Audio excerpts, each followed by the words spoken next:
মণ্ডলের ডিসিআর জালিয়াতি কাণ্ডে গ্রেফতার টুলু মণ্ডলের ডিসিআর জালিয়াতি কাণ্ডে গ্রেফতার করা হয়েছে একজনকে। ডিসিআর জালিয়াতি কাণ্ডে গ্রেফতার সরকারি কর্মী, 6 দিনের পুলিশি হেফাজতে ধৃত প্রবীর দাস। আমরা কথা বলবো, আমাদের সঙ্গে টেলিফোন লাইনে রয়েছেন আমাদের প্রতিনিধি সুজিত মণ্ডল। সুজিত, এই বিষয়ে কি জানা যাচ্ছে? ডিসিআর জালিয়াতি কাণ্ডে গ্রেফতার হয়েছে সরকারি কর্মী, 6 দিনের পুলিশি হেফাজতে ধৃত প্রবীর দাস। একটা বড় প্রশ্ন চিহ্ন যে সরকারি আধিকারিক এই প্রথম গ্রেফতার হলো টুলু মণ্ডল কাণ্ডে। কয়েকদিন ধরেই পুলিশি অভিযান চলছে বিভিন্ন জায়গাতে, বীরভূম জেলা সহ বর্ধমান জেলাতেও টুলু মণ্ডলের স্বজনকে। অবশেষে গতকাল রাত্রে গ্রেফতার হয়েছে ভূমি সংস্কার দপ্তরের কর্মী প্রবীর দাস।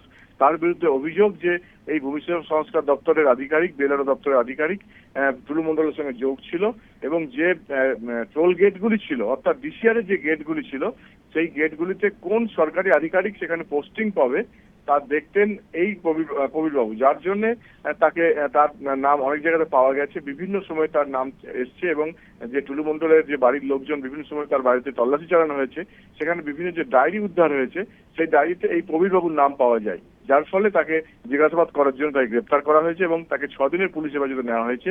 গতকাল সিউড়ি আদালতে তাকে তোলা হয় এবং তাকে জিজ্ঞাসাবাদ করার জন্য সিউড়ি থানার পুলিশ তাকে 6 দিনের পুলিশ রিমান্ডে নিয়েছে। ধন্যবাদ সুজিত। আমরা কথা বলছিলাম আমাদের প্রতিনিধি সুজিত মণ্ডলের সঙ্গে। টুলু মণ্ডলের ডিসিআর জালিয়াতি কাণ্ডে গ্রেফতার সরকারি কর্মী, সরকারি আইনজীবী কি বলছেন এই ঘটনার প্রসঙ্গে শোনাবো। এই কেসে তদন্ত করতে গিয়ে আমাদের একজন পাবলিক সার্ভেন্ট আজকে অ্যারেস্ট হয়ে এলো।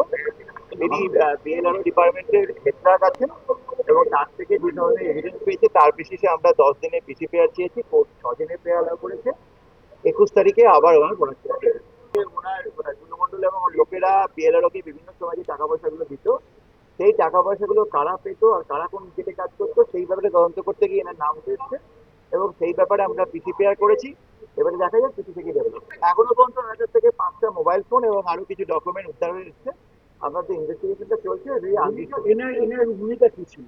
তিনি বিএলআরও হেড ক্লার্ক ছিলেন এবং উনি ওইখানে বিভিন্ন সময় ওই গেটগুলোতে উনি পোস্টেড ছিলেন। বাকি আমাদের তদন্তে উঠে আসবে। অভিযুক্ত প্রবীর দাসের আইনজীবী কি বলছেন শোনাবো। ওনার কোনো পারমিশন নেই, পারমিশনটা দেবে ডিস্ট্রিক্ট ম্যাজিস্ট্রেট প্রত্যেকের নামে এবং সেকশন 25। উনি এখন 10 দিন ভাড়া নিয়ে বসে আছেন, উনি যা পাবেন এসব করে যাবে। সামথিং হ্যাভ ডান, কিছু একটা আছে। আর ডিএসপিরও কাজ নেই, সেই বড় বড় মাথাদের তো ধরলেন না। একটা নিরীহ তাকে যদি ডিউটি এনরোল করে যে আপনি ওই ডিউটিটা করুন, তার ডিউটি করতে বাধ্য। অফিসার কথা বলতো, ওই অফিসারটা ধরলো না যে দিলেন বিএলআরও, এরা বিএলআরও যে কর্মী। এটা টোটালি ফলস। এগুলো লাল খাতা নীল খাতা দেখিয়ে আপনার হকের বিরুদ্ধে অভিযোগ বলছে উনি এগুলো জড়িত ছিল। তার মানে ওর বোধহয় কোথাও বোধহয় কোনো কেউ সেন্ট দিয়েছিল, ও চাকরি করতো বিএলআরবি তো অনেক লোক চাকরি করে, তাদের ধরলো না কেন? তো একজন বিডিও বিএলআরকে ধরলো না করো, ডিএমকে এডিএমকে সবাই তো এখানে।